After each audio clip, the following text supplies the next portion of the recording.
and welcome to the Pulse of Manatee. I'm Charles Clapsaddle, Station Manager for Manatee Educational Television. And it's my great pleasure to welcome back Dr. Srini Iyengar, the host of the Pulse of Manatee. Dr. Iyengar, it's so great to see you again and have you participate in these very important programs. Well, it's great to be back, Charles, and really have some really great information to share with the community today.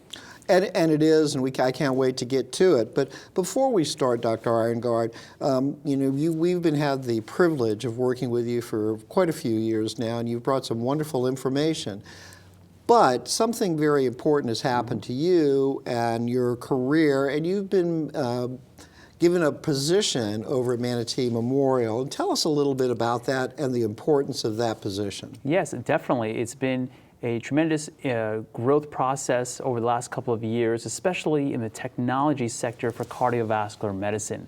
So recently, I was named the Structural Heart Director at Manatee Memorial Hospital. So in liaison with our surgeons and our other cardiologists, we're now leading a team to do these newer, innovative procedures for patients who are suffering from certain heart conditions that normally would be relegated to medications only or surgery. So this is a really important step in the right direction. And it's a great, with your background, experience, and talent, having you as the leader of that structural heart section is really an important thing for Manatee Memorial and for this community. Well, I'd like to think the background, coming from where I trained initially to where I am today, bringing that type of background information as well as what I've learned in the last few years, especially like you said, it's not just about just being a leader, but having the right teammates. Exactly. Having the right members to help you, whether it be surgeons, other cardiologists, or nurses and technicians, basically making the best team possible to get the best care for our patients.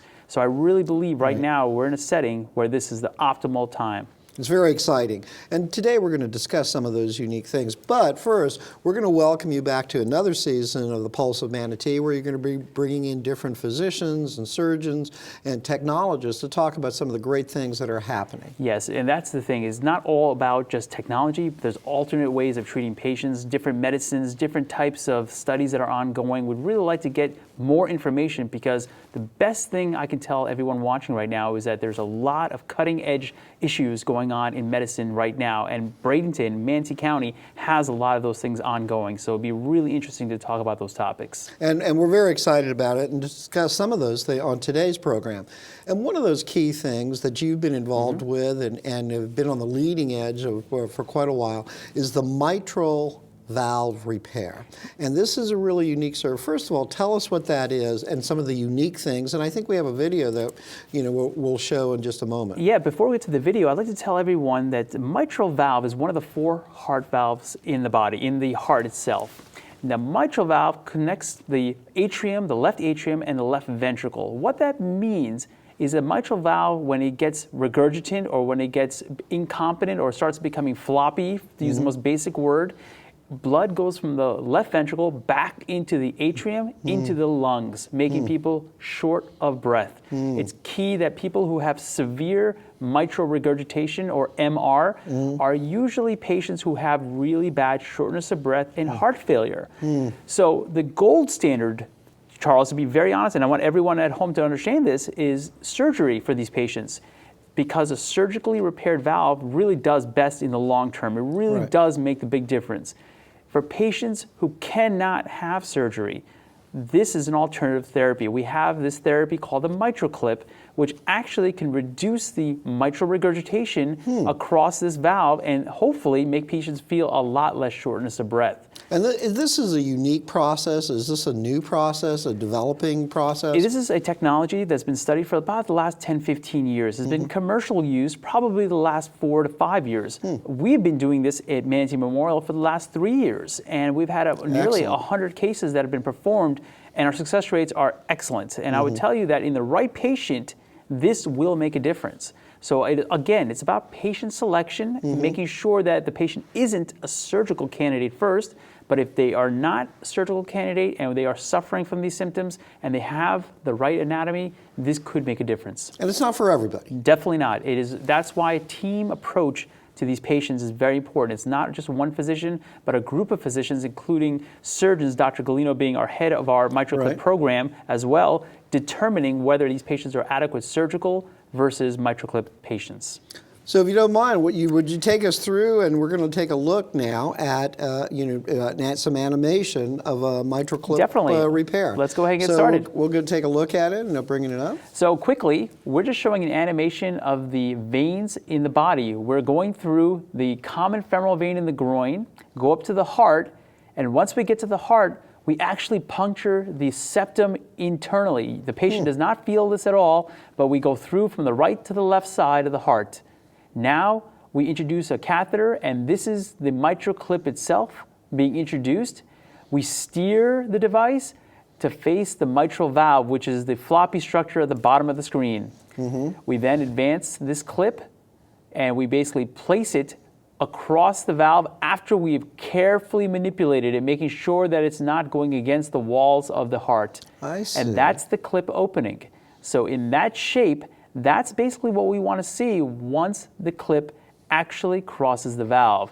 So this is just the echo imaging or the echocardiographic imaging showing blood regurgitant. That blue stain is basically regurgitant blood. So here, the clip crosses the valve, and at this point in time, we need to grasp the leaflets, which are floppy, and we clip right there. We feel that, okay, maybe we need to move it back and forth to get a better clip, because this does occur where we do maneuver it. It's not just a one-shot thing. Once we feel we have a better grasp, we go ahead and evaluate, and that's how the image will look exactly after we place the clip, almost like a pair of eyes, but that's exactly how we want to reduce the amount of mitral regurgitation in the heart. And once we feel that the clip is secure, we will go ahead and deploy it. And that is a permanent clip? It is a permanent clip. Now, in the first month, if there is some major issues for whatever reason, it could be surgically removed, but after that time, it is a permanent structure. Now, this, I would assume, and please tell, this is a lot less invasive than, open heart surgery. Definitely. It is absolutely less invasive because we're having the patient under anesthesia, but we're only going through the groin. But, and again, here's the animation of what we'd love to see before that regurgitation and after with the clip placed. So it is absolutely less invasive than open heart surgery, but I have to emphasize to everyone watching right now, it is critical to know that you are not a surgical candidate first, because surgery for this disease process, the mitral valve pathology or regurgitation, surgery is still the gold standard. So the mitral clip has not eclipsed or is equivalent to surgery. It's for patients who cannot have surgery because maybe they're too sick. Or for a wide variety of reasons, but this is something that could absolutely help them if they're not candidates for surgery. Definitely, absolutely agree, and I feel this is something that at least we know we can offer patients who can't have the surgery. So this is just another tool in your tool bag to help those individuals that might not be candidates for surgery. Definitely, absolutely, and it's, again, exciting because we have the opportunity to use this currently, right now. And at Manatee Memorial, you've been doing this for over 3 years? Yeah, nearly 3 years now. And that's terrific. But along with this, there's another unique process that you have, and that's called the Watchman, or the left atrial appendage repair. Now, I've heard about this, and it's a very unique process. Take us through what the Watchman is and why it's unique. Well, amazing, Charles, about this is we've started doing this about a year ago here at Manatee Memorial Hospital, and I'll tell you, it's a revolutionary device. This is something where I would tell you that patients often have a condition called atrial fibrillation. We see commercials for this all the time for medications. It's an irregular heart rate, which basically means the top part of the heart is doing something different than the bottom part of the heart. That's the easiest way to describe it, an arrhythmia. The problem with this arrhythmia is that basically blood will swirl in the top part of the heart, and there is a part of the myocardium, or the heart, of the human heart, which is called the appendage. People say, well, what is that? What is an appendage? It is literally like the appendix in the heart. It's a little outpoaching of tissue in the left atrium, which does nothing other than collect blood.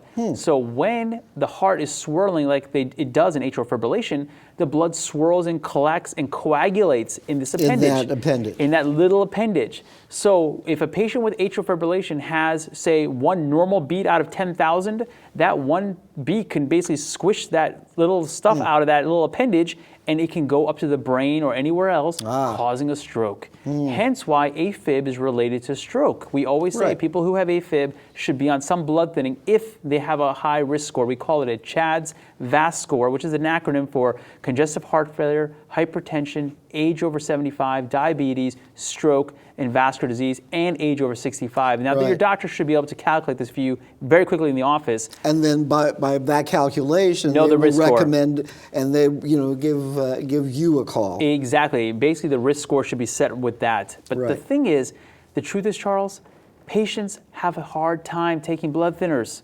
I take care of hundreds of patients who come in with GI bleeds. They fall, they've broken their hips. They can't take blood thinners. They have trouble with it.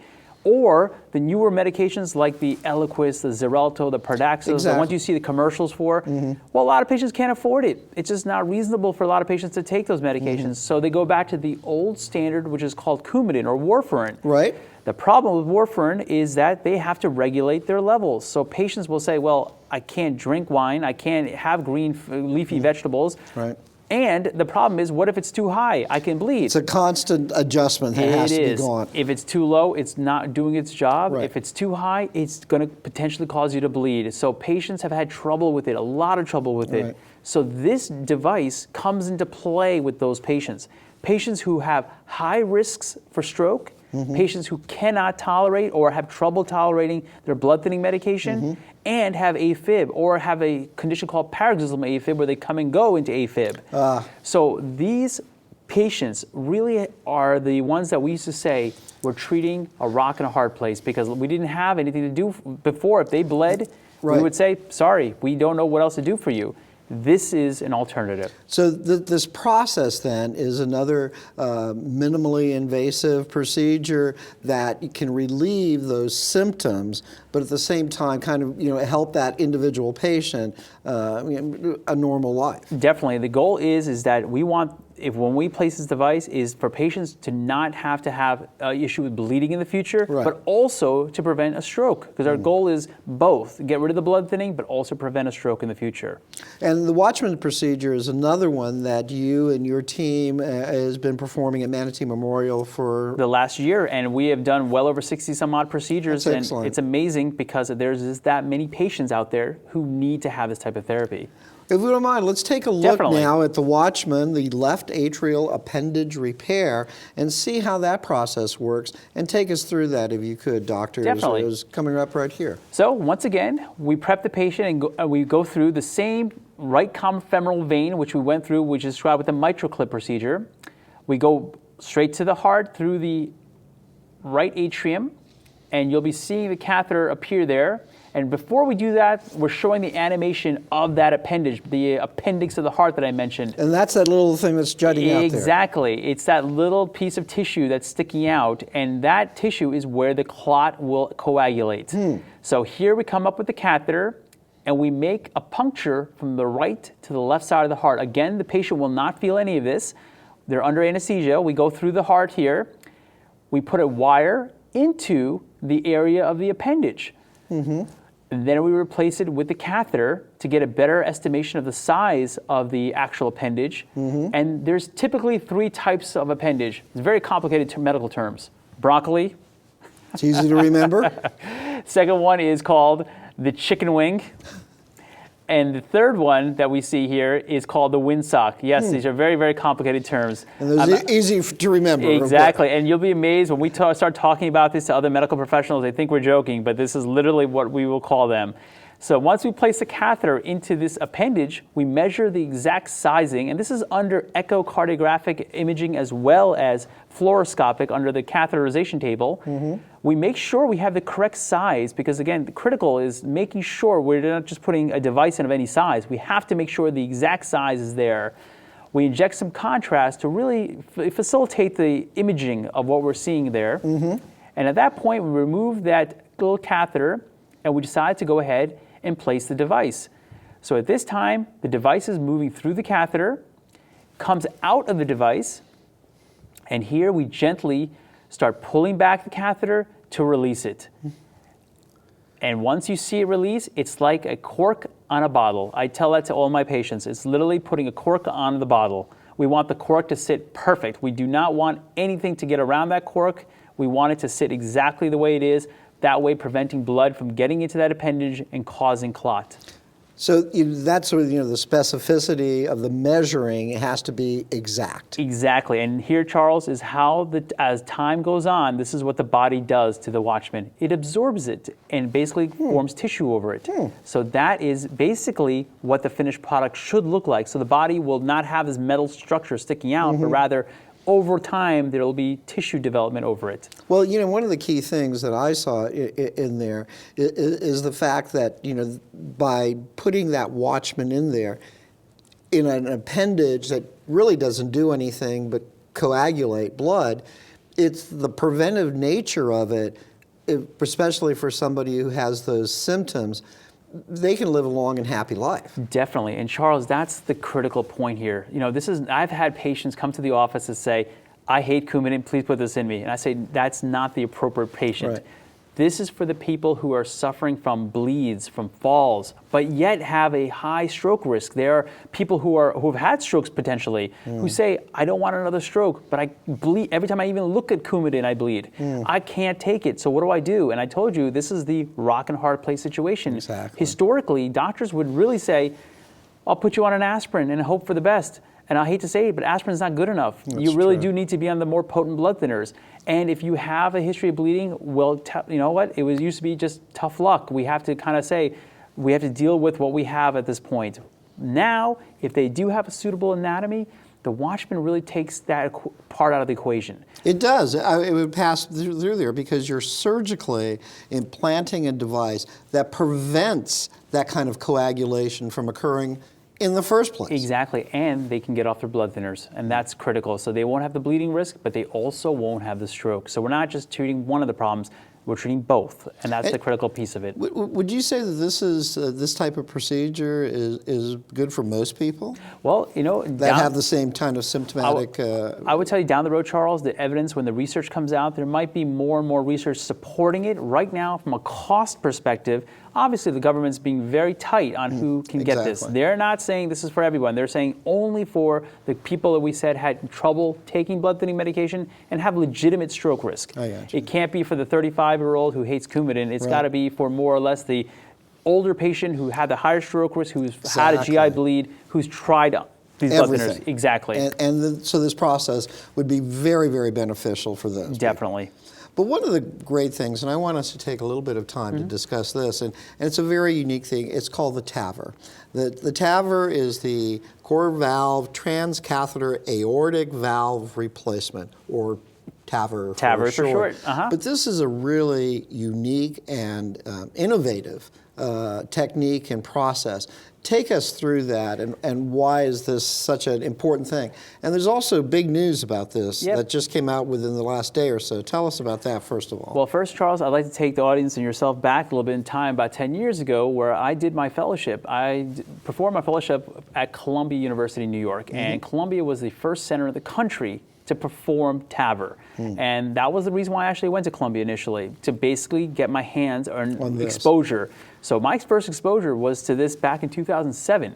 For me, it was amazing to see the first 20, 30 cases in the country being done, and to see how it's revolutionized in 10 years, how much it's changed from where it started to where it is today.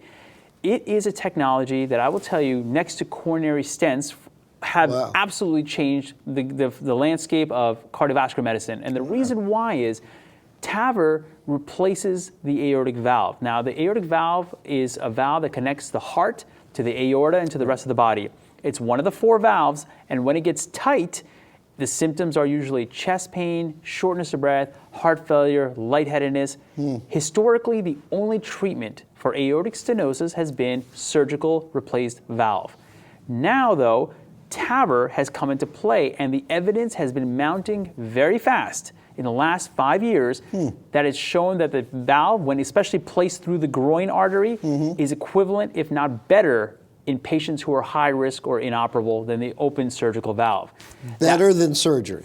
From the groin in high risk and inoperable patients. That's very impressive. That's a population, of course, where historically, we were saying, listen, they were going to be high risk. We didn't even do anything for them. Exactly. So the fact is, whereas the mitral clip technology, which is excellent, but is not equivalent to an open surgical repair, Right, exactly. TAVR, on the other hand, has really proven itself. The robust nature of the evidence is really, really just amazing for us to know that we have the ability to do this for patients without opening their chest. And again, it's non-invasive. This is a process that can be done in the hospital. It's not open heart. It's, I would say a reduced infection by...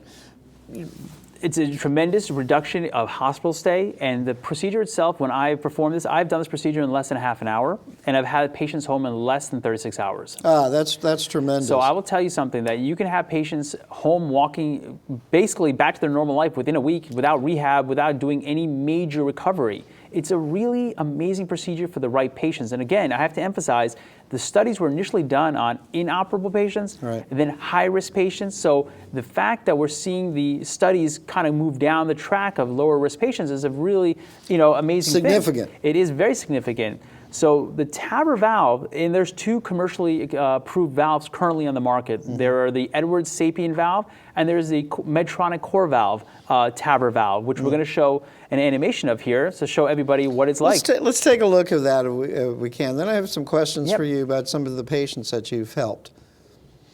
Now here we are. So we're going through the right common femoral artery here. This is not the vein like the other two procedures we've shown. This is going through the artery.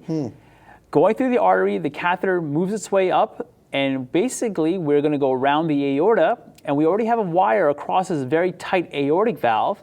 We place the valve across the actual valve, and that is the deployment of the core valve itself. So it actually crushes the old valve against the walls of the aorta, and a brand new valve is functional immediately. Immediately. So there's no need for saying, okay, we need to put something to push it open or keep it open. It functions immediately, and the wire then is to pull back, and at this point in time, this patient now has a brand new heart valve.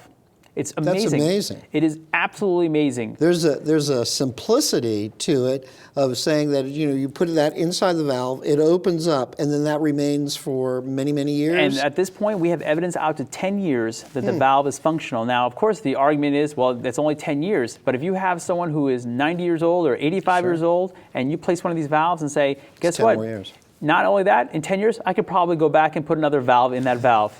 So, and I would suggest to you, doctor, that this type of procedure is so beneficial to so many different people. And you've dealt with a wide variety. What are some of the reactions that you see from your patients? Charles, and what are some of the things that you hear from your patients? I would tell you something. So the first patient that was ever done in Bradenton was my office patient, and she's a lovely woman, and she basically had a situation where her lungs were end-stage disease and severe aortic stenosis, and really was deemed super inoperable, as in no one would even give her a recommendation of surgery at all.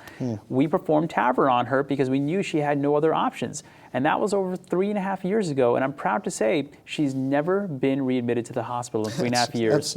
And not only is she obviously doing well, she also reminds me every year by sending me a card saying, thank you for keeping me alive another year. I'm really thankful to her and her family, and they're the ones we do it for. Exactly. And that's what makes you feel great as a doctor, that you're part of a team that's doing these things. And I will tell you an old analogy too about when patients say, well, how do I know if it's my valve? Because I'm 85 years old and I'm just getting old, I'm tired. When I was at Ohio State, where I did my general fellowship, I remember seeing a patient. I'm just going to call her Mrs. Johnson. That's not a real name, but we'll just use that for purposes of this story here.